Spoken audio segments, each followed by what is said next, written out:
Today's story is all about obsession, revenge, and yes, chicken curry. Let's get into it. It's the 27th of January 2009. A newly engaged couple, Lakhvinder Cheema and Gurjit Choongh, were absolutely worn out. They'd been running around with all the wedding preparations because they were just 18 days away from tying the knot on Valentine's Day. They were back at their cozy home in West London, absolutely starving, but cooking? Nope, not happening. They had zero energy left for that, but lucky for them, no pun intended, there was a batch of homemade chicken curry sitting in the fridge. Perfect, right? They set the table, grabbed their cutlery, reheated the curry, and got ready to dig in. Sounds like a nice little evening, doesn't it? Lucky suddenly started to feel this strange sensation creeping through his body. At first it was subtle, but then it grew stronger and more intense. His face began to go numb, making it impossible for him to speak or even show the pain he was starting to feel. In a panic, the spoon slipped from his hand and clattered to the floor. It felt like something inside him was slowly shutting down his nervous system. Realizing that something was seriously wrong, he desperately urged Gurjit to phone his sister, who lived in London as well. By the time Gurjit picked up the phone, she was starting to feel exactly what Lucky had described, though not nearly as bad. But still, it was enough to freak her out. Now in full-on panic mode, she knew she had to step up and make sure they both made it out of this. So she first called Lucky's sister, and then without missing a beat, she dialed 999. Okay, is your girlfriend conscious? Yeah, Is she awake? yeah, same like me. But we are very worried because... Okay, so what makes you think somebody poisoned your food? Right before the ambulance could even get there, Lucky's sister pulls up in her car with her two sons. They rush in, grab Lucky off the floor, and carry him out to the car, then do the same for Gurjit. They fight their way through London traffic and speed to the nearest hospital. When they finally get there, Lucky and Gurjit are both violently throwing up and sweating like crazy. Lucky's skin is looking almost ghostly pale, and he's struggling to move. Once they get Lucky into the ICU, things take a turn for the worse. He starts developing this unusual cardiac arrhythmia, meaning that Lucky's heart was beating abnormally, either too fast, too slow, or irregularly, which may disrupt normal blood flow. Now his vision is slowly fading too. The doctors, seeing all these signs, immediately know they've been poisoned, but they have no idea what kind of poison it is. They're stumped. Things go downhill fast. Lucky goes into multiple organ failure and begins suffocating, completely unaware of what's happening to him. The doctors, helpless, can do nothing to save him. And right there, in front of everyone, Lucky slowly drifts into unconsciousness, and tragically he passes away. While all of this was happening, Gurjit's condition was getting worse too. The doctors acted fast and put her into a medically induced coma to try and save her life.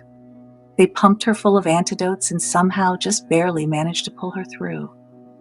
But when she finally woke up, weeks had passed since her last memory. Everything had completely changed. Her wedding day? It had come and gone with no celebration, no happiness, just sorrow. Valentine's Day, which was supposed to be the most romantic day of her life, was now filled with grief. When she found out that Lucky had passed away, her heart completely shattered. The doctors then gave her the pathology report, and that's when things got even weirder. They said they had no idea what had caused Lucky's death. So, the police brought in a renowned forensic toxicologist to get to the bottom of this, and needed Gurjit's help to understand what had really happened to her and Lucky. But Gurjit, all she could think about was how her whole life had been ripped away from her. She thought about everything she had lost, the life she could have had, and there was only one person who could have taken that all away from her. The same person whose name she had already given to the police. Lakhvir Singh. Let's rewind and go back to 1993 in Southall, London. This is where Lakhvir Kaur Singh, a devoted mother of three, lived. Not only was she taking care of her 3 kids, but she was also looking after her husband, who was battling cancer. She was well known and always looked like she had everything together. But oh, beneath that perfect exterior, a whole lot of drama was brewing. Lakhvir, who had met Lucky through mutual connections, was kind enough to open her home to him. Lucky had just gone through a divorce and was left homeless, so she offered him a place to stay with her and her family while he got back on his feet, saving money and looking for a place of his own. And so Lucky moved in. But when he did, Lucky began to notice the cracks in Lakhvir's seemingly perfect life. She was married to a much older man, a man she felt no real love for, someone she never truly connected with or saw as a real partner in her life. Eventually, after a few months of saving money and getting back on his feet, Lucky moved out of the Singh's home and into his own apartment. And the only other person with a spare key? Lakhvir. Things took a turn no one saw coming. For 16 years, yes, you heard that right, 16 years, somewhere along the way, Lakhvir and Lucky started having an affair. At first, it was crystal clear this was supposed to be casual, no strings attached.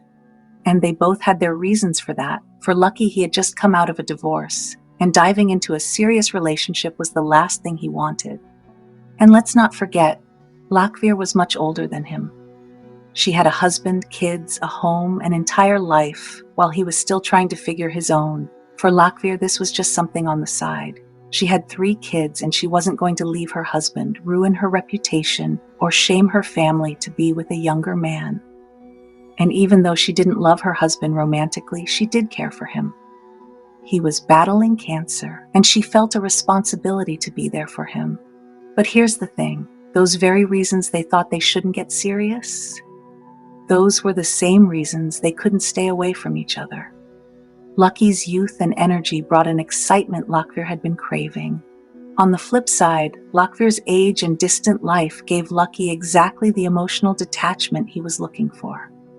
And so the two carried on their affair, believing they had it all under control. Things seemed perfect. Lakhvir's husband never found out, and Lucky carried on guilt-free. The affair that started when Lucky was just 23, which carried on till 39, while Lakhvir moved from her 30s into her mid-40s. What was supposed to be casual had evolved into something far deeper. Over 16 years, the two went through everything together, including Lakhvir getting pregnant multiple times.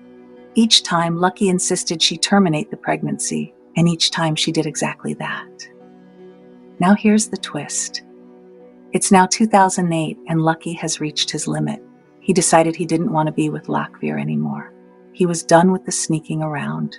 Maybe he longed for something real, a partner he could truly commit to, someone he could live with openly, have a proper wedding with, and start an actual family with.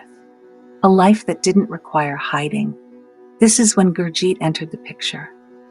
Lucky had first met her when she was just 19, but at the time the idea of pursuing anything serious didn't feel quite right. Fast forward to 2008, Gurjit was now 21, and suddenly Lucky saw things differently. She was back on his mind. When the idea of marriage was discussed, Gurjit and her family gave their blessings. When Lucky told Lakhvir about his engagement, she was devastated. And by devastated, I mean absolutely furious. This wasn't heartbreak. This was something darker. Lakhvir was desperate. She begged Lucky to reconsider, even going so far as to suggest they could keep the affair going after his marriage. Lucky's decision was final, and she could see it. She had been replaced by someone younger, and it stung. It was like a cruel twist of fate, almost like karma for how she had replaced her own husband all those years ago with a younger man. As Lucky turned his back and walked away, Lakhvir was standing there completely shattered. But Lakhvir wasn't just going to sit around crying into a box of tissues. Oh no, she had a plan. And this plan? It's one for the books. At first, Lakhvir started stalking them, watching from the shadows. She'd wait outside their home and peek through their windows while they were inside. One evening, it all boiled over. As she stood outside their window, she saw Lucky and Gurjit getting into bed together. Something about that sight completely sent Lakhvir into a frenzy. She couldn't handle it. Fueled by anger, she stormed over to their house, used the spare key she still had, and barged right in. She yelled at both of them, warning Lucky that if she ever caught him in bed with his fiancée again, she would burn their house down. Strangely enough, Lucky didn't seem to take the invasion of privacy too seriously. Neither he nor Gurjit reported it to the police, and they didn't bother changing the locks on the house. It was like they just brushed it off, not realizing the depths of what they were dealing with. Soon after that shocking incident, Lucky and Gurjit made it official. They announced their wedding and set the date for Valentine's Day 2009. When Lakhvir heard the news, it hit her hard. That was the moment she made up her mind. She was going to India for a few weeks to get away from it all. Fast forward to January 27, 2009. Lucky and Gurjit were days away from their wedding, and like any couple about to tie the knot, they were busy with wedding prep. That's when Lakhvir, who's now back in London, made her move. And her weapon? Poison.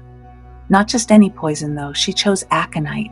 If you're like me and you're thinking, what even is aconite? Let me explain. Aconite is a highly toxic plant, also known as monkshood, or devil's helmet. It's deadly and has been used for centuries in various parts of the world to poison enemies. Think of it as nature's cyanide. And here's the thing. Lakhvir didn't just stumble upon this plant. She actually smuggled it into the UK from India. Lakhvir's plan to poison Lucky and his fiancée Gurjit was shockingly straightforward because she still had a key to Lucky's house. She casually let herself into their home like it was no big deal, walked over to their fridge and found a container of chicken curry. She took out her packet of aconite and just sprinkled it into their food like it was seasoning. Then she slipped back out of the house and just waited outside. I mean, she must have thought this was the moment. Weeks of planning had finally led to this, but this wasn't her first attempt. Nope. Back in December 2008, Lakhvir tried this exact same thing. She snuck into the couple's home, found something edible in the fridge, and laced it with aconite. But she messed up. She didn't use enough poison, so while Lucky and Gurjit did get super sick, they didn't die. Instead, they called an ambulance and ended up in the hospital for weeks. This time, she didn't account for the fact that Gurjit might just not be as hungry as Lucky. So Gurjit survived and later testified against her.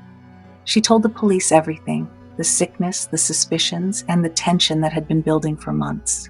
And with all of that, Lakhvir was instantly the #1 suspect. Lakhvir made it almost too easy for the cops. The moment they questioned her, she panicked and immediately started pointing fingers at her brother-in-law. She was like, "Oh, it wasn't me, it was him." But when they pressed her for details, she fumbled.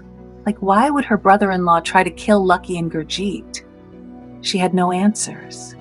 And on top of that, she left traces of aconite everywhere. The police found the herb in the chicken curry that's still sitting on the dining table, her coat pocket, and even in her home.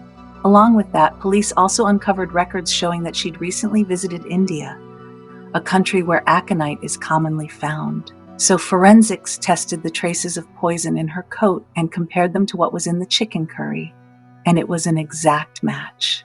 The trial began in 2010, and honestly, there wasn't much to save her.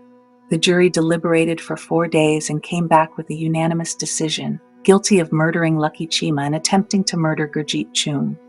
She was also convicted for her earlier poisoning attempt, where both survived. Her sentence, life in prison with a minimum of 23 years. The only survivor of this whole ordeal, Gurjit, had spoken out about how this tragedy impacted her. She said, "I feel very tense. My life has stopped. First, you think you're going to get married and start fresh, but this changed everything. I still think about our future, but he's gone. It's hard to process, and I'm constantly upset." During the trial, Gurjit learned so much about Lucky that she didn't know before. Gurjit had even met Lakhvir once at Lucky's house. She tried reasoning with her, like, "You have 3 kids and a sick husband in the hospital. Why are you still hung up on Lucky?" But Lakhvir wasn't hearing it. In hindsight, Gurjit admits she might have rushed into marrying Lucky too quickly, but still, she remembers him fondly, despite everything. The case sent shockwaves through the UK. People couldn't believe that someone would go to such lengths over unrequited love. It's a tragic reminder of how dangerous obsession can be. Okay, is your girlfriend conscious? Yeah, Is she awake? yeah, same like me. But we are very worried because Okay, so what makes you think somebody poisoned your food? she was my ex-girlfriend. She came to visit me. You think your ex-girlfriend's done it? Yeah. So, what's the takeaway here? For starters, change your locks after any kind of intrusion, like immediately. And while you're at it, report it to the police because, hello? Lucky's decision not to change his locks gave Lakhvir free rein to walk in and carry out her plans, not once, but twice. It's a chilling reminder that small precautions, like updating locks and being mindful of who has access to your space, can make a huge difference in your safety. That's it for today's story. Let me know your thoughts. What would you do if you were in Lucky's shoes? Or better yet, how do you feel about Lakhvir's actions?